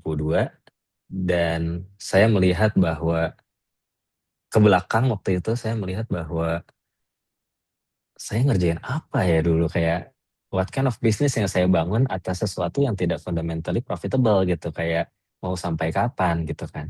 Jadi waktu itu saya merasa bahwa di range sebagai pelaku, saya merasa itu adalah kebenaran yang baru gitu ya. It's a new theory of business gitu. Kayak ya rugi adalah cara untuk mencapai pertumbuhan gitu. Eh, yang penting tumbuhnya cepat, hyper growth istilahnya. Nah, jadi long story short, Arunami itu quite antitesis terhadap apa yang saya lakukan sendiri beberapa tahun sebelumnya gitu. Karena saya meyakini bahwa di Indonesia game itu bukan game yang bisa dilakukan oleh banyak orang. Game yang kita sebut misalnya kayak valuation game gitu ya. Kalau misalnya teman-teman di sini terbiasa mendengar kayak oh ini ada fundraising round A, round B, round C, round D dan seterusnya gitu. Apakah itu bisa works? Bisa, tapi di Indonesia dia akan sangat terbatas gitu. Sedangkan di Indonesia itu lebih banyak bisnis yang memang harus didesain sebagai bisnis yang profitable since day one gitu. Jadi kayak memang harus kuat aja sih bisnisnya secara bisnis model dan profitability-nya. Jadi tadi bukannya kita sama sekali menutup tech sektor, tapi kita melihat bahwa masih sangat banyak tech sektor yang belum memiliki fundamental bisnis model yang kuat dari sisi bagaimana menciptakan profit. Nah, kalau itu ada, kita sih terbuka. Tapi kalau misalnya enggak, ya berarti kita juga bukan game kita. Mungkin itu gamenya venture capitalist yang memang melakukan investasi dengan cara tersebut. Jadi kita tidak mau mencampur adukan cara kita bermain. Jangan sampai kita jagonya main bola tapi masuknya lapangan basket gitu kan. Kayak nggak masuk gitu loh. Jadi ya yang main basket ya main basket, yang main bola. Kita memilih di salah satunya dan kita tidak akan bermain di area yang lain. Jadi bukan berarti itu sangat buruk, tapi it's not our game aja sih. Untuk case yang tadi pertanyaan pertama ya. Semoga menjawab. Aska, yang kedua, kenapa memilih entrepreneur? Eh, ini agak personal sih, tapi saya waktu SMA lagi memilih jurusan, itu saya baca bukunya bicara bahwa Indonesia itu cuma punya 0, sekian persen entrepreneur dan harus minimal punya 2% untuk bisa menjadi negara maju. Nah, waktu itu saya anak IPA gitu, tapi apa eh, pengen masuk kuliah yang teknik tapi paling manajemen gitu. Nah, akhirnya pilih teknik industri ya. Kayak nggak teknik-teknik amat, tapi bukan bisnis school juga gitu. Jadi kayak teknik industri. Tapi memang sejak kuliah eh, interestnya itu memang berbisnis karena satu tadi poinnya. Yang kedua ini agak kapitalis sih sebenarnya. Jadi saya waktu itu belajar tentang perusahaan apa entrepreneurship dan lain sebagainya dan menemukan bahwa kalau kita top 10 orang terkaya di Indonesia itu nggak ada yang karyawan gitu. Semuanya pemilik bisnis gitu kan. Jadi kalau misalnya pengen tajir nih kayaknya harus bisnis ya. Atau sebaliknya, dibalik kayak kalau bisnis bisa tajir gitu. Ini kita ngomongin ini ya, maksudnya nggak yang ngomongin impact-impact amat sih. Maksudnya kayak kayaknya bisnis ini bisa sangat menarik ya gitu. Jadi itu asumsi saya waktu itu gitu. Jadi pertama Indonesia atau ya masyarakat kita lah memang ada kebutuhan untuk ada lebih banyak pengusaha. Yang kedua tadi berbisnis itu ternyata by data bisa memberikan kita wealth gitu atau kekayaan. Dan yang ketiga kalau agak lebih spiritual ada beberapa pintu rezeki dan banyak pintu rezeki itu adalah dari perdagangan gitu ya, atau bisnis gitu. Jadi saya pikir itu beberapa hal yang membuat saya meyakini bahwa kayaknya saya sangat tertarik deh jadi pengusaha. Makanya sejak lulus dan fun fact-nya adalah ijazah S1 saya tuh hilang. Dan saya baru sadar waktu eh, mau apply S2 karena diminta ada ijazahnya sama LPDP. Jadi saya cari-cari kagak ada gitu kan. Jadi akhirnya minta ke kampus buat bikinin surat pernyataan saya pernah lulus dari situ gitu. Jadi sebenarnya itu nggak penting-penting amat sih. Tapi saking nggak pernah masuk ke journey profesional itu tuh jadi kayak nggak pernah kepikiran gitu loh, nggak pernah apply kerja dan segala macam. Jadi eh, dan di tengah-tengahnya kan ya tadi ya ada pressure eksternal dan segala macam, sempat kepikiran juga ya kayaknya apa kerja aja nih kayak hidup susah amat ya, bisnisnya capek bener gitu ya. Ya cuman ya mungkin sudah kepalang basah ya jadi kayak gas aja terus. Ya pertimbangannya banyak banget lah kalau kita bicara. Tapi kalau kalau benar-benar dari awal banget, mungkin 3 poin itu yang kayaknya membentuk cara pandang saya tentang apa yang mau saya lakukan sih. Semoga jawab ya, Mbak Aska. Oke, Kak Azga, luar biasa. Tadi dijawab dari Kang Haji, bagaimana kita harus dapat dulu why-nya sebelum mengambil pilihan. Nanti tentunya why itu dibarengi dengan purpose dan pengetahuan apa nilai besar yang terkandung dari pilihan yang mau diambil. Ternyata dari entrepreneur, Kang Haji tadi ngasih tahu, 9 pintu rezeki itu banyaknya dari bisnis ya. Satunya lagi mungkin dari karyawan dan lain-lain. Nah, itu salah Nggak satu gitu, why. nggak gitu. Jadi Oh, pokoknya gitu ya? ya, intinya bisnis atau dagang itu memang bisa membuka beberapa Hmm, pintu-pintu rezeki lah ya. Mungkin oke. itu sih. Dan saya sangat jujur mungkin kalau misalnya apa mungkin agak sedikit religion based gitu ya, keyakinan spiritual. eh, saya tuh sangat inspired sama salah satu sahabat Rasul yang namanya Utsman bin Affan gitu. Jadi kayak dan kayaknya saya pernah dengar satu apa ya pesan gitu ya tausiah bahwa setiap kita itu harus memilih jalan kita gitu. Apakah satu misalnya jadi pendidik gitu ya, terus yang kedua jadi pengusaha dengan hartanya dia bisa bermanfaat, pendidik dengan pendidikannya atau dengan ilmunya dia bisa bermanfaat, atau yang ketiga itu dia jadi apa ya istilahnya tuh eh, semacam kayak tentara gitu loh, tentara yang dengan itu dia berjuang dengan fisiknya gitu. Nah, Hmm, saya tuh pernah dapat tausiah itu dan most of the time kita nggak bisa ngambil multiple role gitu dalam hidup hmm. kita. Nah, jadi kayaknya saya kayaknya nggak pintar-pintar amat untuk ngajar orang dan nggak sabar-sabar amat untuk ngajarin orang gitu. Terus yang ketiga fisik juga nggak yang bisa jadi tentara juga gitu kan. Jadi kayak ya udah mungkin jadi pengusaha adalah melalui amal apa melalui aktivitas usaha mungkin menjadi cara yang saya pilih gitu ya. Walau alam nanti ke depan. Tapi kayaknya Oke, memang tadi sih poinnya siap. adalah find your purpose dan find yourself in this world tuh mau contribute di area mana gitu. Oke, finding purpose ini kayak finding Nemo, cuma ini lebih ke finding purpose ya. Kita ketemu sama purpose kita, jadi lebih yakin lagi dalam mengambil keputusan. Thank you Kang Haji untuk jawabannya. Ini ada sedikit pertanyaan yang sederhana, mungkin bisa dijawab ya atau tidak ya. Mau tanya nih Kang Haji, ini dari Kak Goy Diana. Ini kalau misalnya mau masuk ke bidang impact investment, harus background-nya dari finance nggak ya?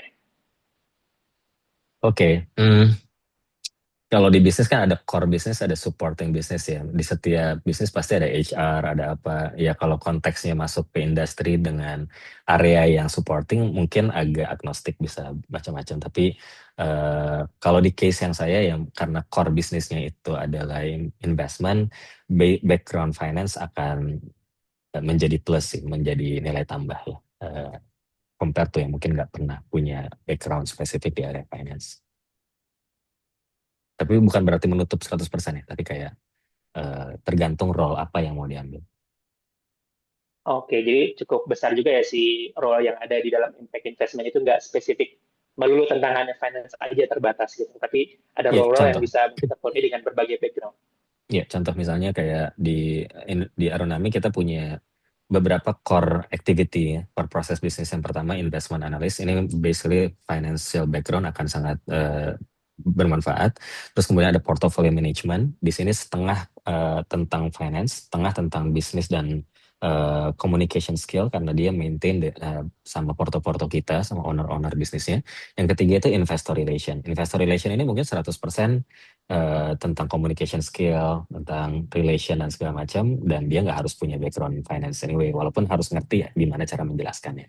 Jadi tadi bisa dilihat bahwa spektrumnya dari yang paling kiri sangat finance sampai yang paling kanan sangat tidak finance. Ini ya tergantung role-nya, dan tiga ini sebagai core activity gitu. Jadi nggak mungkin nggak ada aktivitasnya di impact investment atau venture capital atau any kind of investment businesses gitu. Oke, berarti jawabannya memang nggak harus selalu jadi finance ya, tergantung role yang diambil. Thank you, Tergantung role gitu. thank you Kang Haji. Ini ada yang nanya lagi nih, ini lebih ke Kang Hajinya sih ya. Kang, open mentorship kah? Dari Kak Fahmi Nurfadila. eh saya tuh senang-senang aja ya sharing kayak gini. Cuman memang saya tuh mungkin agak sulit untuk berkomitmen dalam rutinitas yang berulang dan cukup panjang. Takutnya kesibukan-kesibukan kan kadang-kadang suka ngedistract gitu ya. Jadi kalau mentorship itu saya takutnya nggak bisa secara konsisten dan disiplin gitu loh untuk memaintain, karena kan kalau mentor kan harusnya kayak ngeliatin banget gitu kan progres dari mentinya gitu. Jadi saya Oke. jujur agak kurang eh, apa namanya agak terbatas dari sisi waktu, tapi kalau sharing-sharing one time kayak gini would be more than happy sih. Gitu. Oke, berarti buat Kak Fahmi, stay tune terus Instagramnya Kang Haji ya. Atau informasi-informasi Kang Haji ngisi di mana aja, pantengin, bisa jadi bisa belajar langsung di momen-momen Kang Haji ketika jadi speakers ya. Oke, ini ada pertanyaan lagi nih Kang Haji. Mungkin ini menjadi pertanyaan terakhir dalam pertemuan kita kali ini karena nggak kerasa udah jam 9 ini ternyata ya. Ini mau nanya nih Kang Haji, ini pertanyaan agak panjang dari Kak Alfiana Fahira. Halo Mas Aji, izin bertanya, saya penasaran apakah Arunami ini memang bisnis yang Mas Aji bangun sejak awal? Saya bertanya karena saat ini lagi ada di fase yang cukup membingungkan. Saya sering berganti ide bisnis karena merasa setiap ide memiliki kekurangan atau pasarnya belum cukup kuat. Saya ingin tahu apakah Mas Aji juga pernah mengalami fase seperti itu? Bagaimana akhirnya Mas Aji bisa yakin untuk fokus membangun Arunami? Ya ini kayaknya masalah yang saya sendiri sering alami ya. Saya tadi Mbak Alfi ya.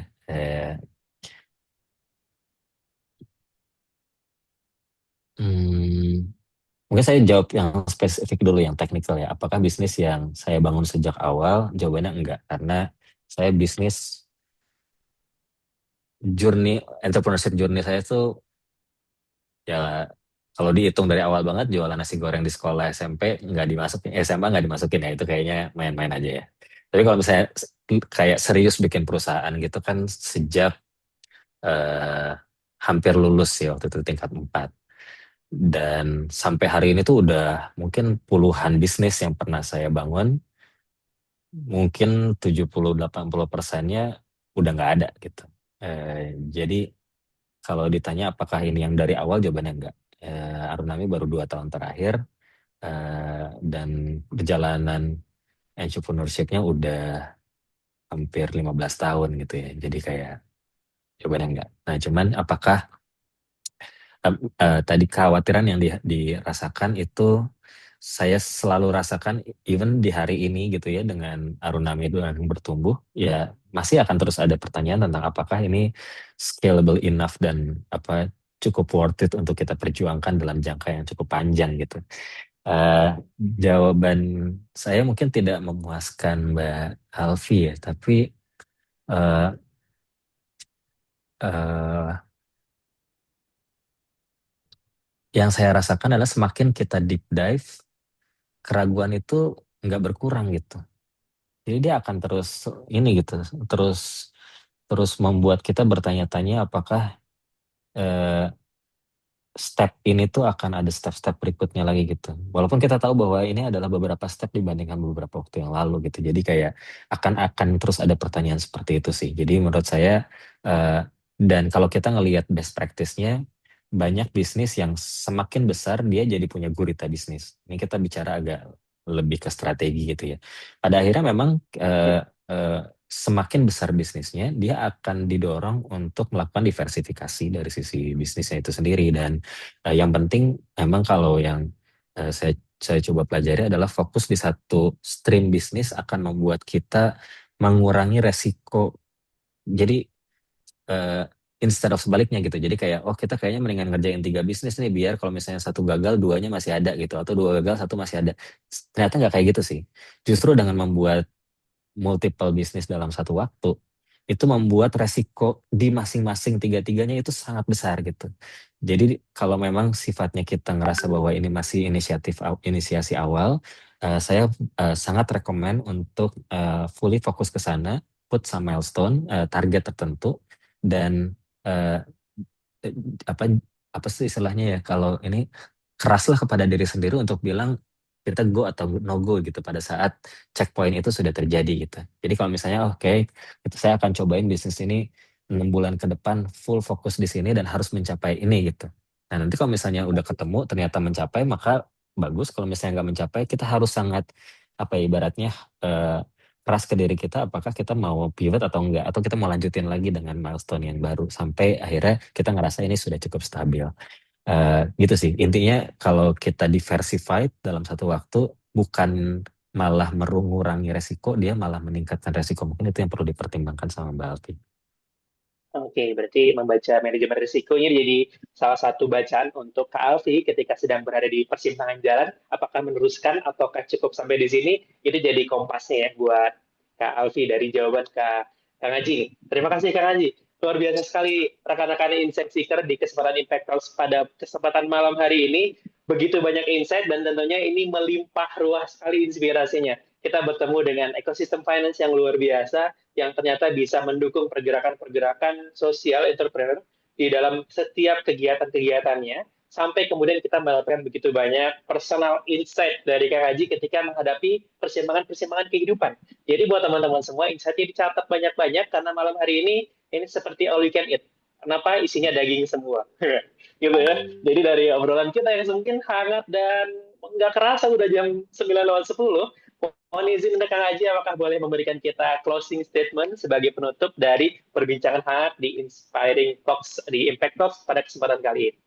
Aduh, apa ya closing statement? Pertama, mohon maaf kalau misalnya ada salah-salah kata atau mungkin ucapan-ucapan yang kurang berkenan.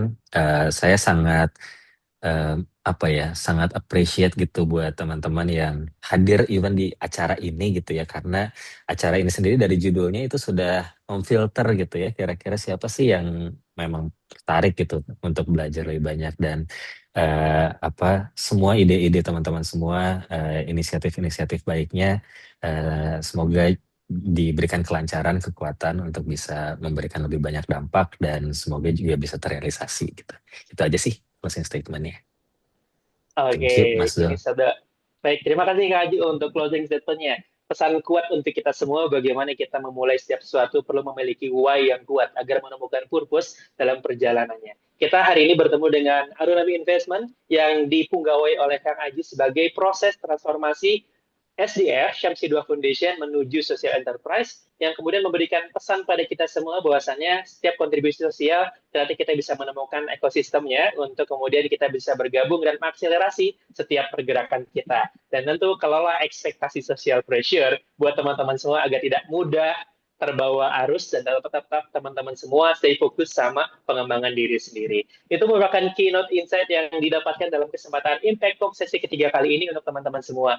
Say thank you sama-sama untuk Kang Haji untuk kesempatan dan insight-nya, inspirasinya pada malam hari ini. Kasih dulu ke Prof online-nya ya, yang ada di React Option di Zoom. Thank you Kang Haji untuk kalian kesempatannya. Mudah-mudahan sehat selalu, dan tentunya kita sangat berharap untuk bisa stay in touch, keep in touch dengan Kang Haji melalui sosial media. Mungkin bisa follow untuk teman-teman semua, dan pantengin di mana aja Kang Haji akan menjadi speakers di waktu-waktu selanjutnya, biar tetap dapat insight-nya. Oke teman-teman semua, begitulah untuk sesi ketiga Impact Talks pada kesempatan kali ini by Syamsi 2 Foundation dengan menjadi karir yang bermakna. Jadi untuk teman-teman semua hari ini yang sedang gundah gulana membangun karir, hari ini kita mendapatkan banyak insight, dan mudah-mudahan Impact Talks bisa menjadi teman untuk teman-teman semua bertumbuh dalam mencari karir yang berdampak. Dan teman-teman semua, sebagai informasi, kali ini merupakan sesi ketiga, dan masih akan ada banyak sesi-sesi yang lainnya untuk teman-teman semua ikuti dan join di dalamnya, karena kita akan bertemu dengan impact leaders yang sama-sama akan memberikan insight yang luar biasa bagaimana membangun dampak dari berbagai macam sisi. Besok kita akan dapat spill, akan bertemu dengan salah satu CEO social enterprise yang luar biasa keren. Jadi sayang sekali untuk dilewatkan untuk teman-teman semua. Jadi stay tune dan tetap jaga kesehatan. Terima kasih, saya Muhammad Zulkaromi sebagai moderator. Pamit undur diri. Assalamualaikum warahmatullahi wabarakatuh. Saya kembali lagi ke Khadijah. Oke, baik. Terima kasih banyak Kang Zul sudah memandu sesi materi bersama pembicara. Terima kasih juga Kang Aji ya atas cerita dan insight-nya yang sudah dibagikan malam hari ini. Semoga teman-teman di sini juga mampu ya menemukan why-nya teman-teman sendiri. Oke, sebelum kita tutup, kembali kita ada PR kecil lagi nih teman-teman. Nggak afdol ya, kemarin 2 sesi kemarin udah ada challenges-nya, sesi ini juga ada ya tentunya ya. Aku mau ngajak teman-teman bisa cari tahu social enterprise di Indonesia yang belum pernah teman-teman dengar sebelumnya.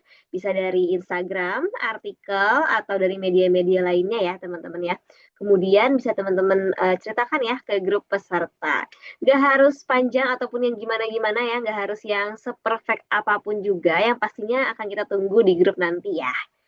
Oke. Kemudian juga untuk rekaman sesi malam hari ini nanti akan dikirimkan H+1 melalui grup. Sebelum teman-teman meninggalkan Zoom, jangan lupa untuk isi absensi kehadiran bagi yang belum isi. Link absensinya akan di-share kembali. Kemudian juga kita juga ada feedback form nih teman-teman. Kita sangat mengharapkan teman-teman bisa ngeluangin waktu sekitar 1-2 menit ya untuk isi feedback formnya. Boleh teman-teman mulai isi dari sekarang juga, karena tentunya masukan dari teman-teman akan sangat berarti ya bagi kita semua untuk bisa menghadirkan sesi Impact Talks yang semakin relevan untuk teman-teman di sesi-sesi berikutnya. Jangan lupa juga, tadi udah di-mention ya sama Kang Zul, kalau kita masih ada beberapa sesi lainnya. Di hari Jumat nanti kita akan ada sesi keempat, tanggal 17 Juli 2026, di jam yang sama, di jam 7.45 malam hari. Kita ada Kak Fikra Ijaz ya, selaku CEO Kita Bisa. Wah, menarik banget nih tentunya kalau jangan sampai teman-teman lewatin ya. Oke, terima kasih banyak atas partisipasi dan antusiasme teman hari ini. Sebelum kita tutup, kita mau foto bersama dulu. Boleh teman-teman yang memungkinkan boleh nyalakan kameranya sebentar. Temenin aku, kita akan abadikan dulu momen pada sesi ketiga hari ini ya. Oke, aku mungkin akan tunggu sekitar 1 menit. Teman-teman boleh yang lagi siap-siap untuk segera menyalakan kameranya. Supaya kita bisa melihat nih terpampang siapa yang malam hari ini semangat ya untuk mengikuti sesi bersama Kang Aji gitu.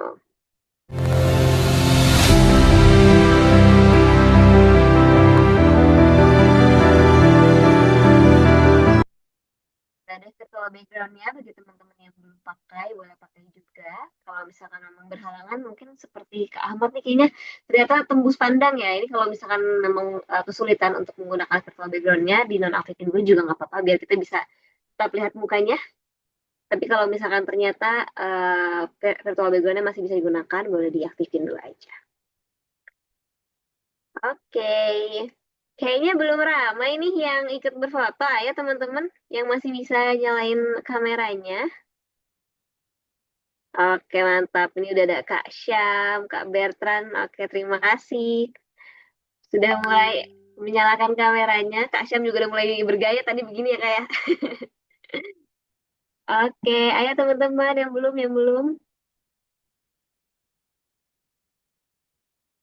Nah, tadi juga udah ada nih yang nyalain virtual background tapi belum muncul kameranya. Boleh sambil dicek juga apakah badannya sudah muncul di kamera.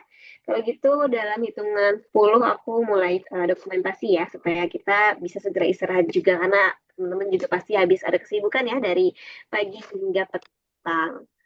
Oke, 10, 9, 8, 7, 6, 5, 4, 3, 2, 1. Oke, aku mulai dokumentasinya ya, teman-teman ya. Di sini yang sedang on cam ada di slide 1. Jadi aku akan dokumentasi untuk slide pertama aja ya. Oke. Aku hitung 1, 2, 3.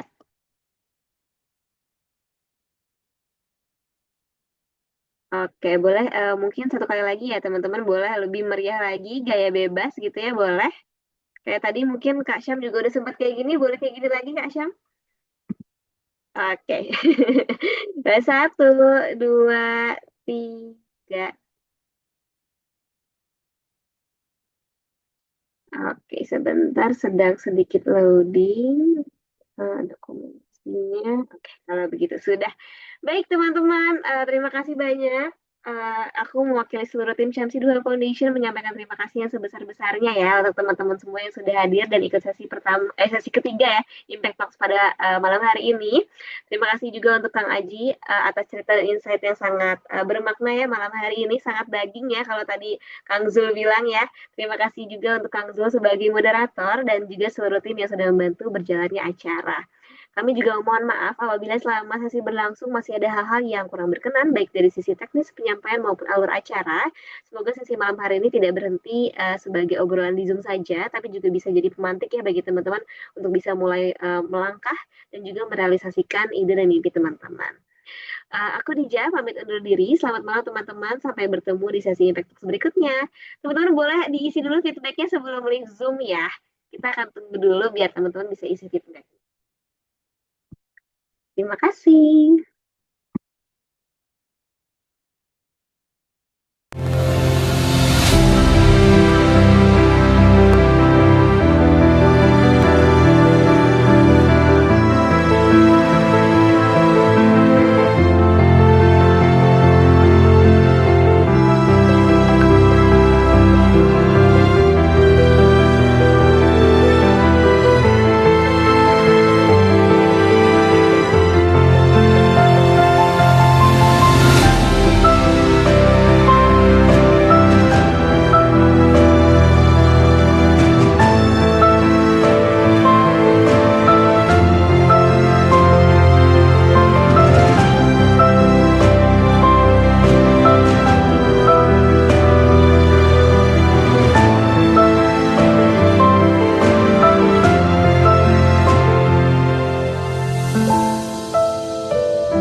Baik, teman-teman yang masih di Zoom, boleh dicek kembali feedbacknya. Kalau misalkan memang ada kendala, boleh diinformasikan lewat ini ya, mungkin lewat chat Zoom atau mungkin boleh on mic juga boleh.